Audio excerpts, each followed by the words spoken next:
Sa buong kasaysayan ng mga digmaan, ang mga sniper ay naging isa ng mahalagang parte ng estratehiyang pangmilitar dahil sa pamamagitan ng mga ito, maari nilang ma-eliminate ang mga kalaban kahit sa malayuan, mag-provide ng mga reconnaissance at lumagpas sa mga enemy lines nang hindi namamalayan.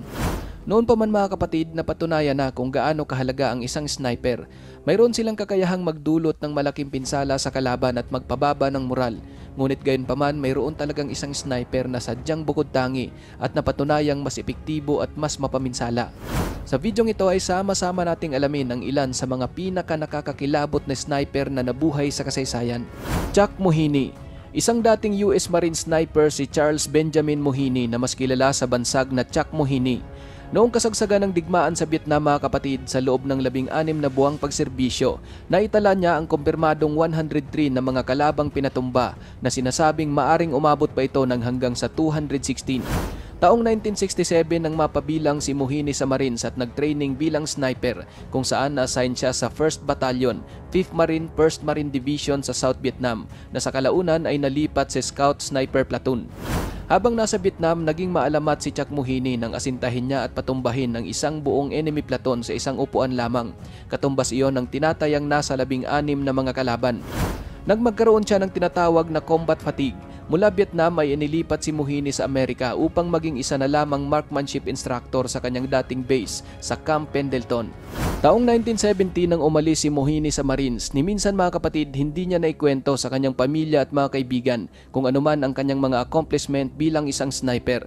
Ngunit pagsapit ng 1991 sa isang documentation at sa librong ginawa ng kanyang kapwa sniper na si Joseph Ward, ang librong may pamagat na Dear Mom, My Snipers Vietnam, doon nakumpirma na hindi lang pala 16 o isang platoon ang pinatumba ni Mohini, kundi umabot pa pala ito ng 103. Dahil doon mga kapatid, si Charles Benjamin Chuck Mohini ay opisyal na kinilala ng US Marines bilang isang sniper na mayroong naitalang pinakamaraming napatumba sa kasaysayan ng Marines. Adelbert Waldron. Isang US Army sniper si Adelbert Waldron na na-assign sa 9th Infantry Division noong panahon ng digmaan sa Vietnam. Bago siya napunta sa Army, 12 taon muna ang kanyang ginugol na panunungkulan sa US Navy at noong naging isa na siyang ganap na sniper, na-assign siya sa PBR boats upang magpatrolya sa Mekong Delta sa Vietnam kung saan sa loob lamang ng halos 8 mga buwan, 109 na kalaban ang kanyang pinaslang. Isa sa mga hindi malilimutang pag-asinta na ginawa ni Waldron ay ang itumba niya ang isang kalabang sundalo sa layong 900 yards habang tumatakbo ang kanyang sinasakyang bangka, isang patunay na si Adelbert Waldron ay mayroong hindi matatawarang abilidad bilang isang sniper. Sa dedikasyon, commitment at katapangan ni Waldron mga kapatid, nagawaran siya ng iba't ibang mga medalya at kinilala na isa sa mga pinakamalupit na sniper sa kasaysayan. Chris Kyle. Christopher Scott Kyle ang tunay na pangalan ni Chris Kyle na isang sniper ng US Navy SEAL na naging isang alamat naman sa Iraq. Laking Odessa, Texas si Kyle na isinilang noong April 8, 1974. Bago napunta sa pagiging isang kilabot na sniper ang taong ito, dati siyang nagtrabaho bilang magsasaka, trabahador sa isang rancho at isang professional rodeo rider. Taong 1999 nang mapunta sa Navy SEAL si Kyle na kalaunan ay naging isang sniper at napabilang sa SEAL Team 3 Sniper Element na ang misyon ay ang makipagbakbakan sa Iraq.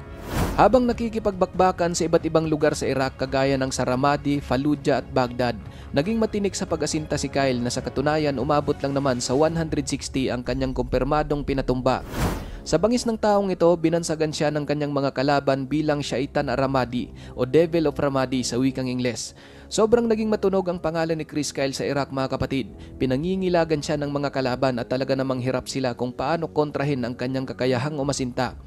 Umabot na rin sa punto na dahil sa kanyang bangis, nagkaroon na ng pabuya mula sa mga rebelde ang kanyang ulo na kung sino mang Iraqi ang makakapatay sa kanya ay makakatanggap ng $20,000 hanggang sa tumaas pa ng $80,000, subalit nabigo pa rin silang kunin ang ulo ni Kyle. Isa sa mga pambihirang record na nagawa ni Kyle bilang isang sniper ay noong matamaan niya ang kanyang target sa layong 2,100 yards gamit ang kanyang Macmillan TAC 338 sniper rifle. Taong 2009 nang umalis si Kyle sa serbisyo, ngunit pagsapit ng February 2, 2013 habang nasa isang shooting range kasama ang kanyang kaibigan, napas lang si Kyle ng isa ring dating sundalo na si Eddie Reroute. Sa kasalukuyan, si Chris Kyle ay nabibilang na isa sa pinaka-epektibo at pinaka-nakakapinsalang sniper na nagserbisyo sa US military. Henry Norwest. Henry Ducky Norwest kung tawagin si Henry Norwest ang Canadian sniper na naging isang alamat noong panahon ng digmaang Pandaigdig I. Base sa record ni Henry mga kapatid, isinilang siya noong May 1, 1884 sa Alberta, Canada. Bago napunta sa Canadian Army noong 1915, nagtrabaho muna siya bilang rodeo performer, trabahador sa rancho at dating Royal Northwest Mounted Police. Sa kanya namang buhay sundalo, bagamat sa umpisa ay natanggal sa serbisyo dahil sa misbehavior, ngunit kalaunan ay nakabalik din dahil sa paggamit ng ibang pangalan at nalagay sa 50th Canadian Infantry Battalion bilang isang sniper. Kilala si Henry sa kanyang kakaibang abilidad na ikubli ang sarili at magkamuplad sa mga kalaban. Kaya naman sa loob ng halos 3 taong panunungkulan bilang sniper, naitala ang kanyang di matatawarang kumpirmadong 115 na kalabang napatumba. Bagaman kapatid, kinilala ang taong ito sa pagiging matinik bilang sniper, ngunit pagsapit ng August 18, 1918 sa kasamang palad hindi niya na nasilayan ang pagtatapos ng digmaan dahil sa isang pagkakataon naunahan siya at napuruhan ng isang German sniper bago pa man niya nakalabit ang gatilyo ng kanyang rifle.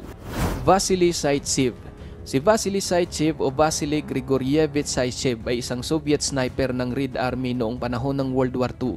Taong 1915, March 23, isinilang si Vasily na sinasabing bago naging isang malupit na sniper ng Soviet ay bihasa na ito sa paggamit ng rifle na natutunan niya naman mula sa kanyang lolo na kanyang kasama lagi sa pangangaso sa bundok. Matapos ang pag-aaral sa kolehiyo, nagtrabaho si Vasily bilang construction worker bago pumasok sa Soviet military. Pagsapit ng 1941 ng ikasaang Operation Barbarossa, nagboluntaryo si Vasily na sumama sa frontline kung saan nalagay siya sa 1047th Rifle Regiment ng 284 Toms Rifle Division.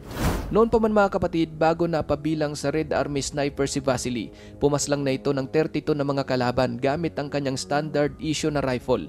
At noong napunta naman siya sa pagiging sniper, naging bihasa ito kung paano may kubli ang kanyang sarili nang hindi napapansin ng mga kalaban at nakilala na hindi naglalagi sa isang posisyon. Taong 1942 nang sumiklab ang Battle of Stalingrad, doon mas lalong pinamalas ni Vasily ang kanyang husay sa pag-asinta nang kumana ito ng mahigit 200 mga kalaban. Sa naturang labanan mga kapatid, pansamantalang nabulag si Vasily dahil sa tama ng mga mortar na pinapaula ng German soldiers. Subalit pagsapit ng February 1943, naging maayos ang kanyang lagay at bumalik sa frontline kung saan suma total gamit ang kanyang rifle 242 na mga kalaban ang kanyang pinatimbwang. Nang matapos ang digmaan, umalis si Vasily sa serbisyo at nagkaroon ng ranggong kapitan. At dahil sa kanyang husay sa pag-asinta at malaking ambag sa Soviet Union, ginawaran siya ng parangal bilang bayani ng Soviet Union at kinilalang isa sa pinaka-nakakapinsalang sniper sa kasaysayan. Lyudmila Pavlichenko. Tulad kay Vasily, si Lyudmila Pavlichenko ay isa ring Soviet sniper na nagserbisyo sa Red Army noong panahon ng World War II. Sa kanyang panunungkulan bilang isang sniper, nakapagtala si Pavlichenko ng kumpirmadong 309 enemy kills. Taong 1916, July 12, isinilang si Pavlichenko sa Bela Cherva na ngayon ay kilala sa tawag na Ukraine. Bago napabilang sa Soviet Army ang babaeng ito, una siyang nagtrabaho sa Kiev Arsenal bilang isang grinder. Noon pa man, kahit hindi pa sundalo si Pavlichenko ay talagang mahilig na ito sa baril. Katunayan, kabilang siya sa isang shooting club sa kanilang lugar kung saan doon niya unang na-develop ang kanyang pagiging asintado. Taong 1930, nagkaroon na ng asawa at isang anak si Pavlichenko. Subalit sa mga panahong iyon, nag-aaral din siya sa isang universidad sa Kiev at nakakuha ng master's degree in history. Nang sumiklab ang Operation Barbarossa, ang nangyaring pananakop ng Nazi sa teritoryo ng Soviet, nagboluntaryo si Pavlichenko na magserbisyo sa kanilang militar. Sa umpisa ay nais ng mga opisyal na gawin na lamang siyang isang NAR sa labanan, subalit kalaunan napabilang siya sa 25th Rifle Division at naging isa sa 2,000 babaeng sniper ng Red Army. Sa unang araw ng misyon ni Pavlichenko mga kapatid, 2 kalaban kaagad ang nakatikim ng hagupit ng kanyang Mosin Nagant bolt action rifle at paglipas pa ng 3 mga buwan, umabot na sa 187 ang kanyang kumpirmadong pinatumba. Habang tumatagal ang digmaan, araw-araw ding nadadagdagan ang mga napapaslang ni Pavlichenko. Subalit pagsapit ng 1942 buwan ng Hunyo, malubha siyang nasugatan sanhin ng mga mortar na pinapaula ng kalaban upang kontrahin ang kanilang mga pag-atake. Dahil doon, inalis si Pavlichenko sa frontline at nakuha niya ang ranggong lieutenant at nakapagtala ng kumpirmadong 309 na mga kalabang pinatumba. 257 dito ay ang mga sundalong Aleman at ang 36 naman ay ang mismong mga sniper mula sa kalaban. Sa hindi matatawarang dedikasyon at abilidad ni Pavlichenko bilang sniper ng Sobyet sa mga panahong iyon, ginawaran siya ng iba't ibang medalya bilang pagkilala sa kanya, kabilang ang titulong bayani ng Soviet Union at ang pinakamataas na parangal, ang Order of Lenin. Nang matapos ang digmaan, pinagpatuloy ni Pavlichenko ang kanyang pag-aaral at nakapagsimulang magtrabaho bilang isang historian. Subalit pagsapit ng ika-10 ng Oktubre taong 1974, sa edad na 58, binawian siya ng buhay dahil sa stroke. Sa ngayon mga kapatid, si Lyudmila Pavlichenko ay nananatiling isa sa pinakakilabot na sniper sa kasaysayan at kabilang sa pinakamatagumpay na babaeng sniper. Carlos Hathcock. Si Carlos Hathcock o Carlos Norman Hathcock II ay isang US Marine sniper na naging alamat din sa Vietnam dahil sa kanyang 93 confirmed kills. Mula Arkansas si Hathcock mga kapatid na isinilang noong May 20, 1942 kung saan bata pa man ay may angkin na itong abilidad sa pag-asinta na natutunan niya naman dahil sa kanyang palagiang pangangaso para may makain. Sa kanyang kagustuhang maging sundalo sa edad na 17 napabilang si Hathcock sa US Marines na kalaunan ay naipadala sa Vietnam bilang military police hanggang sa nailipat at nag-training bilang isa namang sniper. Hindi pa man formal na sniper noon si Carlos Hathcock, subalit mayroon na siyang natural na shooting ability. Katunayan taong 1965 nakuha niya ang isang panalo sa kanyang sinalihang long-range shooting competition. Habang nasa Vietnam sa loob lamang ng maikling panahon, marami sa mga kasamahan ni Hathcock ang napahanga sa kanya dahil pumaslang kaagad ito ng 93 na mga kalaban. Base sa mga ulat sa mga panahon na iyon, medyo may kahirapan ikumpirma kung ilan talaga ang kanyang kumpirmadong napatumba. Subalit ayon sa mga makabagong pag-estimate, si Carlos Hathcock ay pumaslang ng tinatayang nasa 300 hanggang sa 400 na mga kalaban. Sa mga panahong nasa serbisyo si Hathcock sa Vietnam, walang dudang isa siya sa kinakatakutang sniper ng kanilang mga kalaban. Katunayan nito, upang mapabilis lang ang kanyang pagkamatay, nagkaroon siya ng $30,000 na patong sa ulo mula sa North Vietnamese Army. Lubha nilang ikinabahala ang malaking bilang ng pagkalagas ng kanilang mga mandirigma dahil sa pagiging asintado ni Hathcock. Binansagan din siyang white feather sniper ng kalaban dahil sa kanyang ugali na lagi niyang nilalagyan ng puting balahibo ang kanyang suot na sombrero. Maraming naging maalamat na misyon si Carlos Hathcock sa Vietnam. Isa na rito ang ginawa niyang pag-asinta sa isang kalabang general. Pinangunahan ng CIA ng Amerika ang naturang misyon na iniatas naman kay Carlos Hathcock kung saan mahigit 1 kilometro ang kanyang maingat na ginapang. Naghintay din siya at nagtiis ng 4 na araw at 3 gabi ng walang pagkain at tulog bago tuluyang pinatumba ang kanyang target. Pinataob rin ni Carlos Hathcock ang isang babaeng pinuno ng Vietcong na binansagang The Apache, ang babaeng salarin sa ginagawang mga pagtorture sa maraming mga Amerikanong sundalo. Nahulog rin sa kamay ni Hathcock ang notorious na sniper mula sa kalaban na binansagan namang The Cobra, at ang pinaka nakakakilabot sa kanyang ginawang pag-asinta ay ang mapatimbwang niya ang kalabang sniper na inatasang magpapatay sa kanya, kung saan bago pa man ito makalabit ang gatilyo, tinamaan mismo ni Hathcock ang scope ng kanyang rifle, isang pag-asinta na tinatawag na impossible shot. Habang nananatili sa Vietnam mga kapatid, isang nakakalungkot ang nangyari kay Carlos Hathcock nang ma-struck ng anti-tank mine ang kanyang sasakyan. Nagkaroon siya ng malubhang mga injury na naging dahilan upang iuwi siya sa Amerika. Simo Haya.